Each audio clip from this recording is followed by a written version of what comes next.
The Cathar Dominion was a vast, ancient empire built on the twin pillars of speed and precision. Their starships were sleek, predatory vessels, renowned for their unparalleled FTL drives that allowed them to jump across vast swathes of galactic space in moments. They struck with lightning speed, delivered a devastating blow, and then vanished before their enemies could even formulate a response. For millennia, no species had been able to counter the Cathar's hit-and-run tactics, their ability to dictate the terms of engagement and always maintain the strategic initiative. Their primary weapon was not overwhelming firepower, but overwhelming mobility. They would phase into a system, cripple key infrastructure, engage a slower, more ponderous enemy fleet, inflict heavy casualties, and then, before the enemy could bring their full force to bear, the Cathar would wink out of existence, only to reappear hundreds of light years away, striking a new, undefended target. They were ghosts in the void, a blur of impossible speed that left behind only destruction and bewilderment.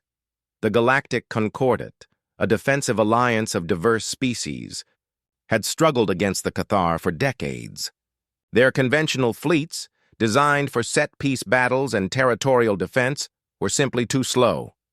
Every attempt to trap the Cathar ended in failure. Every counteroffensive was met with an empty void as the enemy simply phased away. Admiral Xylar, a venerable Solarian tactician, addressed the Concordat High Council, his light body flickering with frustration. Their speed is insurmountable.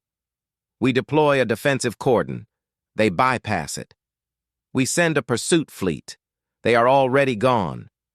Our supply lines are being bled dry by their incessant, uncatchable raids. We are losing this war by 1,000 cuts, and we cannot even touch the blade. General Valtor, a gruff Cathar ground commander, no relation to the enemy Cathar, slammed a six-limbed fist on the table. How do you fight an enemy that refuses to stand and fight? How do you defend against shadows? The Concordat strategists concluded that a conventional victory against the Cathar was impossible. Their FTL advantage was simply too great.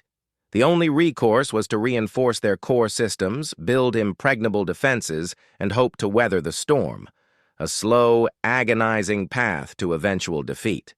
It was in this atmosphere of impending collapse that a small, obscure human research division, tucked away in the deepest, most ignored corners of Terran military intelligence, finally received authorization to present their findings. Their project had been considered a niche, experimental curiosity, something too radical for mainstream military doctrine.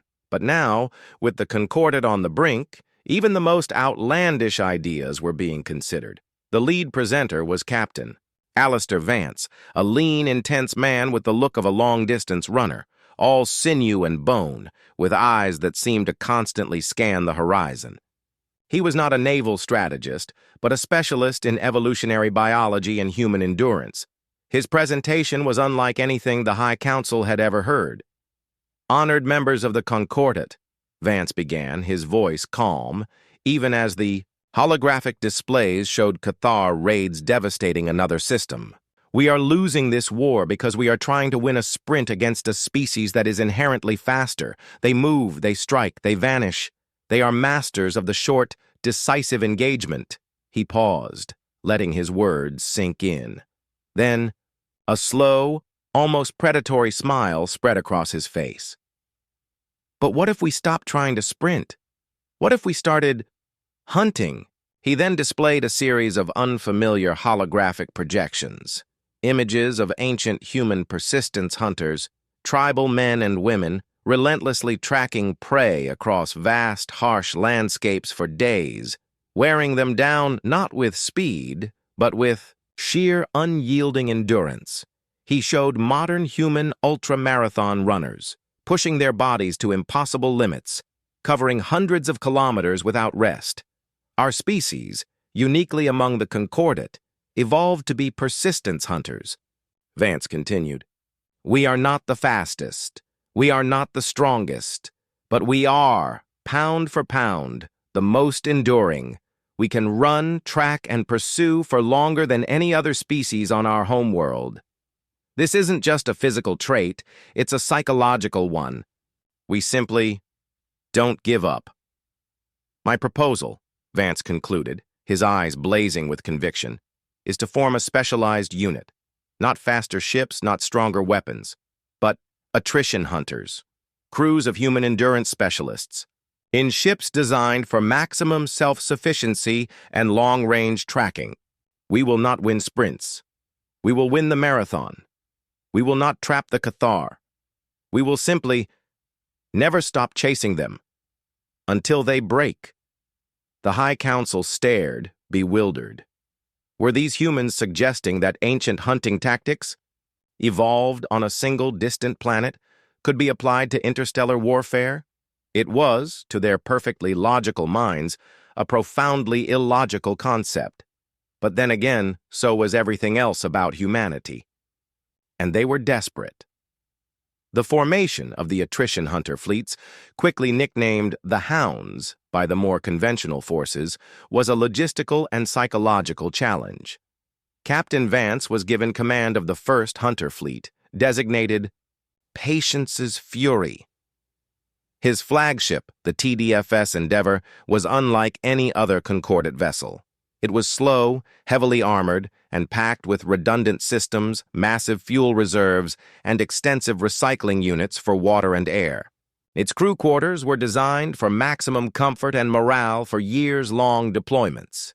It was, in short, a space-faring beast of burden. Its crew was even more unusual. They were not traditional naval officers. They were volunteers drawn from every walk of life. Former endurance athletes, deep space miners, Arctic researchers, even seasoned ocean voyagers, individuals whose lives had been defined by their capacity for sustained effort in harsh conditions. Their training focused not on combat maneuvers, but on long-duration mental resilience, advanced tracking, and self-sufficiency. Their mission was simple, yet utterly insane by Cathar standards. Pick a Cathar raiding fleet and simply follow it. The first target was the Cathar fleet designated Shadow Hand, a notorious raiding force that had devastated dozens of Concordat systems. The Shadow Hand, under the command of Commander Vakar, was a master of the hit and run, its sleek ships phasing in, striking, and phasing out with breathtaking efficiency. The Endeavor and its accompanying hunter ships, lumbering but tenacious, deployed to the last known location of Shadow Hand. They established a wide sensor net, analyzed the residual FTL echoes, and then, slowly, inexorably, began their pursuit. Commander Vakar of Shadow Hand, after a devastating raid on a Concordat supply depot, received an unusual report. Commander, a human fleet is attempting to track our FTL wake. Vakar dismissed it with a contemptuous flick of his mandibles. Humans. They are slow, predictable.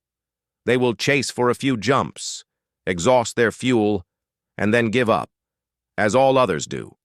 Continue with phase gamma. But the humans did not give up. Shadow Hand jumped to the next system, executed a lightning raid, and phased out. The Endeavor followed hours behind, but always following the faint, lingering trail of their FTL echoes. Days turned into weeks. Weeks turned into months. Shadow Hand, executing its devastating raids, found a persistent, irritating shadow. The humans were always there, always a few jumps behind, never close enough to engage, but never, ever disappearing. Commander, Vakar's tactical officer chirped, a note of unease in his voice. The humans are still following. They have been pursuing us for 127 cycles. They have not deviated from course. They have not requested resupply. They are simply tracking. Vakar, a creature of speed and efficiency, felt a growing sense of irritation. This was not how wars were fought. His fleet was designed for swift, decisive strikes, not for an endless, pointless chase. The constant awareness of being tracked, of having a slow, lumbering shadow always at their heels, began to subtly erode the crisp efficiency of his command. Hounds, meanwhile, maintained their relentless pursuit. Life on the Endeavor was monotonous, but the crew, hand-picked for their endurance, thrived on it. They focused on their tracking, their long-range sensor sweeps, their meticulous fuel and resource management. They ran simulated marathons in the ship's grav gyms, played complex, long-form strategy games, and cultivated an almost zen-like patience. Captain Vance, watching the Cathar jump points on his tactical display, a faint, almost imperceptible smile on his face, knew they were winning the war of wills. "The hare can run fast," he muttered to his first officer, "but the hound can run all day." Months stretched into a year. The Shadowhand fleet, once a beacon of efficiency, was showing the strain. Their rapid FTL jumps, while fast, were energetically expensive. They relied on swift resupply and maintenance at secure Cathar outposts. But the persistent human pursuit meant they couldn't linger. They couldn't undergo deep maintenance cycles. They were constantly on the move, always looking over their shoulder, never truly resting. Commander Vakar felt the pressure mounting. His crews, accustomed to short, victorious engagements, were growing irritable. Their ships, designed for bursts of speed, were beginning to show the strain of constant high-speed FTL jumps without adequate maintenance. Minor system failures, once rare, were becoming common. "The humans are still behind us," Vakar snapped, his mandibles clicking in frustration. "Are they not out of fuel? Are their life support systems not failing? How can they sustain this unending pursuit?" He ordered a sudden, complex series of jumps designed to lose the human trackers. The Endeavor, hours behind, methodically, analyzed the FTL echoes, projected the Cathar's most likely next move based on their known tactical patterns, and then, with unwavering patience, continued the pursuit. The feint failed. Captain Vance on the Endeavor understood the Cathar's dilemma. "They're burning resources and crew morale trying to lose us. Every jump costs them. Every moment they're on the run. They're not raiding. They're not resupplying. They're not resting. We're not fighting them with weapons. We're fighting them with exhaustion." Project Chimera, the Fear Eaters, a separate human intelligence division, also began to contribute. They weren't fighting the Cathar with terror, but with information, designed to exploit their weakness for speed and efficiency. They broadcast false distress signals, tempting Cathar raids into systems where a human hunter fleet was already lurking. They released fabricated, long-range endurance records of human ships, further demoralizing Cathar crews who believed their pursuers were supernaturally resilient. The Attrition Hunter fleets were not just chasing. They were wearing down. They were forcing the Cathar into an unsustainable pace, forcing them to burn their reserves and forcing them to make mistakes. A Cathar support vessel, crippled by a minor engine failure that would normally have been easily repaired, was eventually caught by a Concordat defensive fleet. Its crew, exhausted and demoralized from the endless chase, put up only token resistance. Interrogation revealed the true toll the human pursuit was taking. "They never stopped," the captured Cathar officer recounted, his voice filled with a new alien emotion. Despair. For cycles, they were simply there, a constant, slow pressure. We could not shake them. Our ships were breaking down, our crews were exhausted. We could not outrun their patience. The Concordat High Command, initially skeptical, was now fully committed to the Attrition Hunter strategy.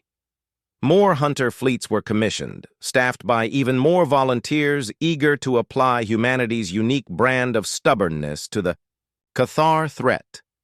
The Cathar Dominion, once the undisputed masters of galactic mobility, found themselves in an unprecedented crisis. Their fleets, once the swift predators of the void, were now the harried prey. They were constantly being chased, constantly having to look over their shoulder, never knowing when a slow, lumbering human ship would finally be close enough to deliver a punch. Commander Vikar's Shadow Hand fleet, after over 2 years of relentless human pursuit, was a shadow of its former self. Their ships were battle-worn, patched with jury-rigged repairs. Their crews were operating on minimal sleep, their once crisp efficiency eroded by chronic fatigue and the constant psychological pressure of being hunted. Vikar knew he had to do something drastic. He couldn't outrun the humans forever. He had to stand and fight. He chose a desolate, asteroid-choked system for his stand, hoping the difficult terrain would negate some of the humans' brute force advantages. The Endeavor and its accompanying hunter fleet finally closed the distance. They were not faster, but they were fresh, their crews well-rested, their ships perfectly maintained, their fuel reserves full. They had been built for this moment, for the end of the marathon. The battle was brutal. The Cathar, cornered and desperate, fought with a ferocity born of desperation. Their ships darted and weaved through the asteroid field, their weapons lashing out. But the human ships, though slower, were heavily armored and utterly relentless. They absorbed the Cathar attacks, their Mac cannons and missile launchers firing a relentless barrage. Captain Vance, on the Endeavor, watched the tactical display. They're fast, but they're tired. Their maneuvers are sloppy. They're making mistakes they wouldn't have made 2 years ago. The Attrition Hunters didn't just outfight the Cathar, they outlasted them. They had drained their reserves, exhausted their crews, and worn down their ships to the breaking point. The Cathar, accustomed to fighting sprints, had been forced into a marathon, and they were collapsing at the finish line. One by one, the Cathar ships were crippled, then destroyed. Commander Vikar's flagship, its sleek hull torn open by a dozen Mac rounds, finally exploded, a silent, terrible monument to the cost of relentless pursuit. The Shadow Hand fleet, once the terror of the Concordat, was utterly annihilated. The victory over Shadow Hand was a turning point in the war. It sent a clear, chilling message to the Cathar Dominion. Their speed was no longer an absolute defense. Humanity would simply keep coming. Grand Admiral Czar, the Supreme Commander of the Cathar fleets, addressed his High Council, his typically confident posture replaced by one of grim apprehension. The humans, they are relentless. We outpace them, we outmaneuver them, but they simply persist. They are not faster. They are merely more patient. Their strategy is primitive, yet it is devastatingly effective. The Cathar, a species that valued speed and efficiency above all else, found themselves in a philosophical dilemma. Their entire military doctrine was built on rapid strikes and elusive retreats. But how could you retreat from an enemy that simply never stopped following? The war continued for another year, but the tide had irrevocably turned. Cathar fleets, once bold and aggressive, became cautious, even timid. They no longer ranged freely, knowing that any prolonged deployment would eventually draw the attention of a human hunter fleet. Their crews, plagued by the psychological toll of being perpetually hunted, suffered from declining morale and increased rates of stress-related system failures. The Concordat, learning from humanity's example, began to adapt.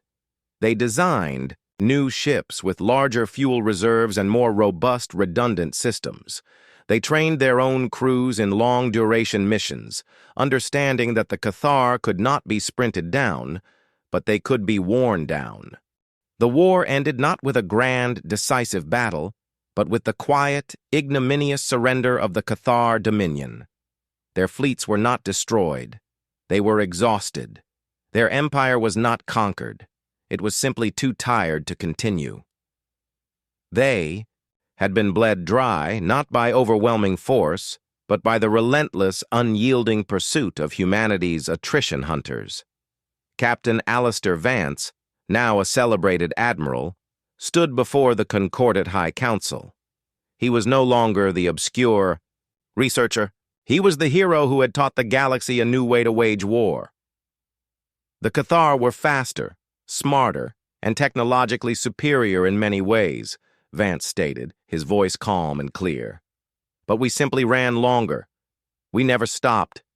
We proved that sometimes the most sophisticated weapon is simply the capacity to endure. The Concordat, while celebrating the victory, remained profoundly uneasy. They respected humanity's achievement, but they were also deeply unsettled by the sheer, almost pathological tenacity of the human spirit.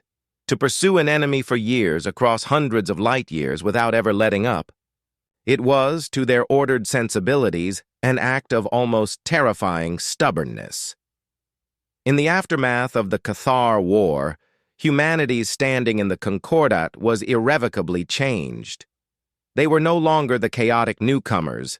They were the indispensable, unyielding backbone. Terran endurance doctrine, once scoffed at, became a core component of Concordat military training. Their ship designs, once considered crude, were now valued for their resilience and self-sufficiency. Admiral Xyler, the Solarian tactician, often referred to humanity as the Hounds of the Void. He understood that while other species might win the sprints, it was humanity, with its unique capacity for unrelenting, long-term effort, that ultimately won the marathons. Alistair Vance, in his later years, would often reflect on the true meaning of the Attrition Hunters. It wasn't about speed or power. It was about something far more fundamental to the human condition, the simple, stubborn refusal to give up. We are not always the fastest, nor the strongest, but when a human sets their mind to something, when they lock onto a goal, they possess a terrifying capacity to just keep going. The Cathar had been masters of the short, decisive engagement. They had relied on the expectation that all other species would eventually tire, would eventually give up the chase. They had never encountered a species that was literally built to keep chasing, indefinitely. They had never encountered the profound, almost insane patience of the Attrition Hunters, the species that brought the endurance of the savannah to the endless, unforgiving void. And in doing so, humanity had taught the galaxy that sometimes the most terrifying weapon is simply the determination to be the last one standing, no matter how long the race.